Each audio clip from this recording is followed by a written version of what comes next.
Xitoy hukumatining Uyg'ur diyarining har qaysi yezi qishloqlaridagi Uyg'ur mahallalarni buzib, aholilarni boshqa joylarga markazlashtirib, o'ltiraqlashtirishi o'tgan bir necha yildan buyon izchil davom qilib kelmoqda.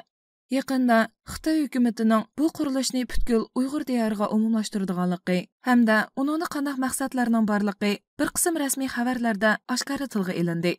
Xinjiang gazetining 10 avgustdagi xabarida aytilishicha, Uyg'ur Avtonom rayonluq hukumat qarmog'idagi 24 idora va organ maxsus qaror ilib 14-5 yillik plan mezgilida boshqa joylarga ko'chirish xizmatini yangi utuqlarga ega qilishni o'tirg'a qo'ygan.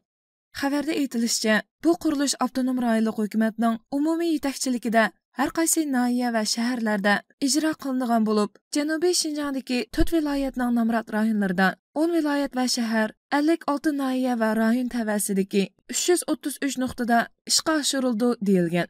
Bo'libmi aholini ko'chirishning, ularni ishga o'rinlashtirish, rayonlarga ayirib boshqarishni kuchaytirish, jamiyatga singishni tezlatishda bakma unumli ekanligini ta'kidlashi, yana kelib asli uy makonlaridan ko'chirilgan bu kishilarning yangi xizmatga o'rinlashishi uchun zo'r ko'lamda qayta tarbiyalashga qatnashadiganligi har sohaning jiddiy diqqatini qo'zg'adi.